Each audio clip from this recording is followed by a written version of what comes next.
বিএনপির মধ্যে জিয়াউর রহমানের চেয়ে বেশি বুঝে, বাঁশের চেয়ে বড় বড় কিছু কঞ্চি তৈরি হচ্ছে। এই সংবিধান সংস্কারের নামে নতুন আরেক পয়জন, আওয়ামী লীগকে বাংলাদেশের রাজনীতিতে পুনর্বাসিত হতে দেওয়া হবে না। আজ বাংলাদেশে ফ্যাসিবাদীদেরকে আবার পুনর্বহাল করবার, পুনর্বাসন করবার স্বপ্ন দেখেন অনেকে। আমরা বলতে চাই, ফ্যাসিবাদী আওয়ামী লীগ বাংলাদেশে পাঁচটি গণহত্যা পরিচালনা করেছে। পাঁচটি গণহত্যার মাধ্যমে প্রায় 3000 বাংলাদেশের নিরীহ নিরপরাধ মানুষকে হত্যা করেছে।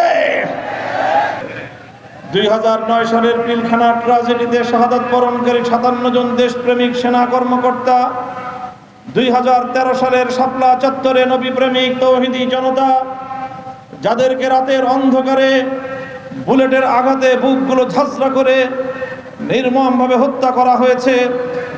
2014-15 সালে বিরোধী দলীয় নেতা কর্মী আল্লামা সাঈদীকে মিথ্যা ফাঁসির রায় দেওয়ার প্রেক্ষিতে ফুঁসে ওঠা গোটা বাংলাদেশের কোরআন প্রেমিক তৌহিদি জনতা, শতাধিক যাদেরকে পাখির মতো গুলি করে হত্যা করা হয়েছে। 2021 সালের মোদি বিরোধী শান্তিপ্রিয় হেফাজতে ইসলামের আন্দোলনে স্বৈরাচারী জালিমের বুলেটের আঘাত কেড়ে নিয়েছে 21 জন তাজা প্রাণ।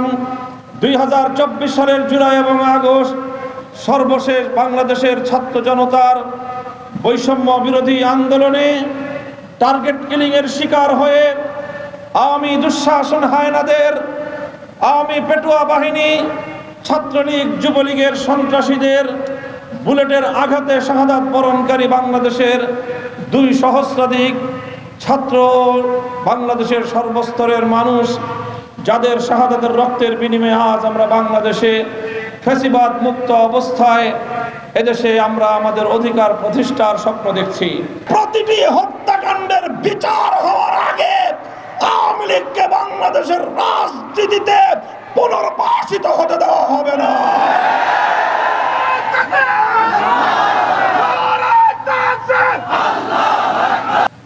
আমরা যে রক্তের বিনিময়ে, যেই শাহাদাতের বিনিময়ে বাংলাদেশ অর্জন করেছি, আজকে একটি ফ্যাসিবাদ মুক্ত বাংলাদেশ গড়ার প্রত্যয়ে আমরা সম্মিলিত হয়ে কাজ করছি। আমরা আর সেই পুরাতন ফ্যাসিবাদী স্বৈরতন্ত্রী আমলে আর ফিরে যেতে চাই না। এজন্য আমি ইতিহাস স্মরণ করিয়ে দিতে চাই বাংলাদেশের মানুষকে। 1971-এর মহান মুক্তিযুদ্ধের পর বাংলাদেশ লাখো প্রাণের রক্তের বিনিময়ে স্বৈরাচারী, অত্যাচারী, জালিম পশ্চিম পাকিস্তানি শাসক গোষ্ঠীকে হটিয়ে এদেশের মানুষ তাদের ন্যায্য অধিকার প্রতিষ্ঠার স্বপ্ন দেখেছিল। দুর্ভাগ্যজনকভাবে স্বাধীনতা অর্জনের কয়েক মাসের মধ্যে 1971-এর মহান মুক্তিযুদ্ধের অর্জনকে ছিনতাই করা হয়েছিল। পিন্ডির দাসত্বের শৃঙ্খল থেকে মুক্ত করে বাংলাদেশের মানুষকে দিল্লির শৃঙ্খলে আবদ্ধ করবার ষড়যন্ত্র চালানো হয়েছিল। 1972 সালে একটি সংবিধান তৈরি করা হয়, যেই সংবিধানের মূল নীতিগুলোর ইতিহাস পর্যালোচনা করলে দেখা যায় বাংলাদেশের স্বাধীনতা যুদ্ধে নেতৃত্ব দানকারী আওয়ামী লীগের নেতা শেখ মুজিবুর রহমান সাহেব, যিনি মুক্তিযুদ্ধ চলাকালীন সময়ে পশ্চিম পাকিস্তানিদের হেফাজতে বন্দী ছিলেন, সেখান থেকে মুক্তি লাভ করে স্বাধীন বাংলার মাটিতে না এসে তিনি গেলেন লন্ডন। লন্ডন থেকে সোজা বাংলার মাটিতে তিনি পদার্পণ না করে বাংলাদেশে আসার আগে তিনি দিল্লিতে তার প্লেন ল্যান্ড করলো। তিনি ভারতের তৎকালীন প্রধানমন্ত্রী শ্রীমতী ইন্দিরা গান্ধীর শরণাপন্ন হলেন, সেখান থেকে প্রেসক্রিপশন গ্রহণ করলেন। আসার সময় মুজিব কোটের পকেটে ইন্দিরা গান্ধী চিরকুট লিখে দিল, যেই চিরকুটের মধ্যে ভারতীয় সংবিধানের মৌল 4 নীতির ভিত্তিতে বাংলাদেশের সংবিধান রচনা করবার নির্দেশনা ছিল।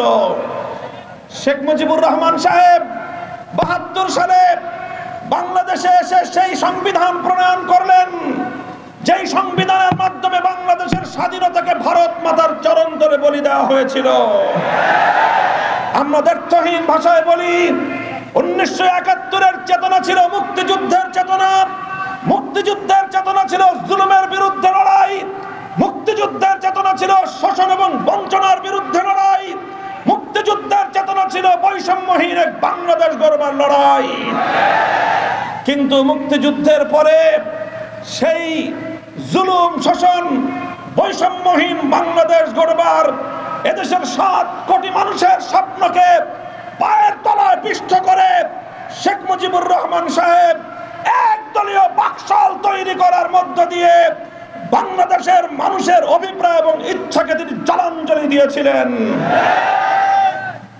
তিনি ভারত থেকে আমদানি করলেন ধর্মনিরপেক্ষ মতবাদ। মুক্তিযুদ্ধের সময়, এমনকি বাংলাদেশের স্বাধীনতা যুদ্ধ চলাকালীন 52 থেকে 54, 54 থেকে 66, 66 থেকে 69, 69 থেকে 70, 70 থেকে 71-এর মুক্তিযুদ্ধ, কখনো বাংলাদেশের মানুষ ধর্মনিরপেক্ষতার কথা শুনেনি। মুক্তিযুদ্ধের পর হঠাৎ করে ভারত থেকে ইন্দিরা গান্ধীর নির্দেশে বাংলাদেশে ধর্মনিরপেক্ষ মতবাদ আমদানি করা হয়। আমরা দ্ব্যর্থহীন ভাষায় দ্বিতীয় স্বাধীনতার পর 5ই আগস্টের বিপ্লব পরবর্তী বাংলাদেশে স্পষ্ট ঘোষণা করতে চাই, বাংলাদেশ আর কোনোদিন ভারতের গোলামীর শৃঙ্খলা আবদ্ধ হবে না। এবারের লড়াই ছিল আমাদের ভারতীয় আধিপত্যবাদ উৎখাতের লড়াই। আগস্ট বিপ্লবের উদ্দেশ্য ছিল ভারতীয় আধিপত্যবাদের শৃঙ্খলকে বাংলাদেশ থেকে উৎখাত করা। কাজেই যারা এখনো বাংলাদেশকে সেই ভারতীয় পচামাল ধর্মনিরপেক্ষতার আলোকে পরিচালনা করবার দিবা স্বপ্ন দেখছেন, তাদের জন্য সবিনয়ে আমার আবেদন, আমার তাদের প্রতি অনুরোধ হলো এই, ধর্মনিরপেক্ষতার প্রতি এত প্রীত থাকলে সীমান্ত খোলা আছে, চলে যেতে পারেন। শাহজালালের বাংলাদেশে আর কোনোদিন ধর্মনিরপেক্ষতাকে ফিরে আসতে দেওয়া হবে না।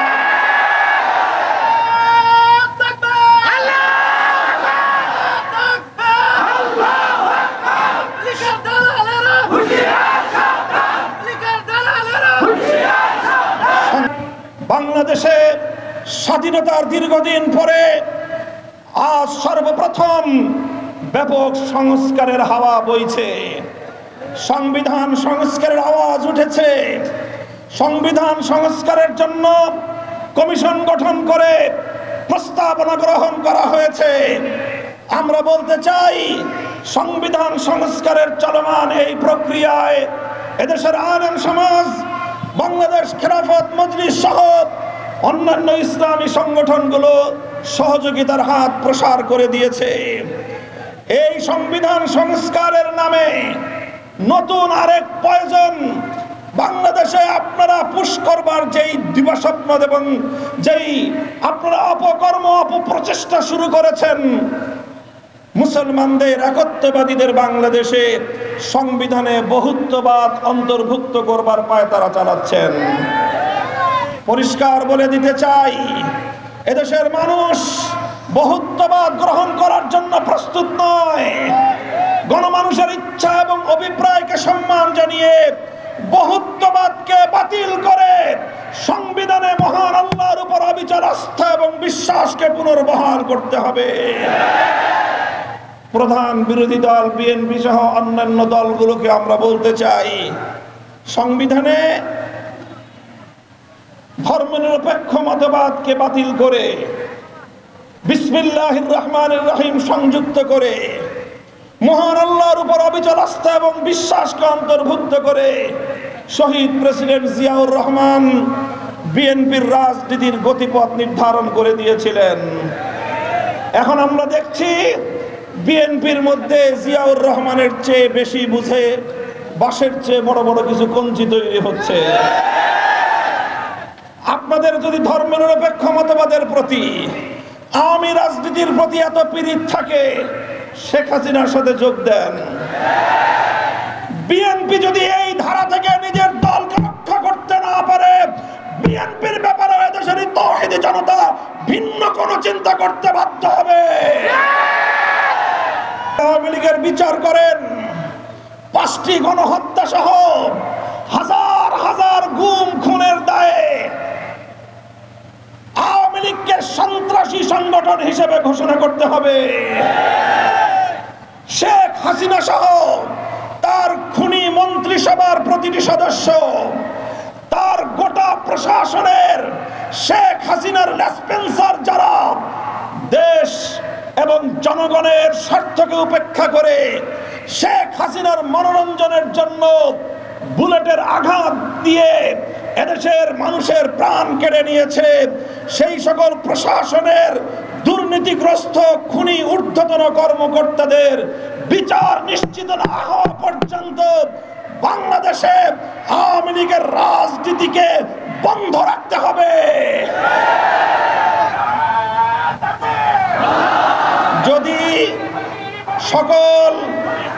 সকল হত্যাকাণ্ডের যদি বিচার হয়, সেই বিচার হবার পরে যদি আওয়ামী লীগের কোনো নেতাকর্মী অবশিষ্ট থাকে ভালো।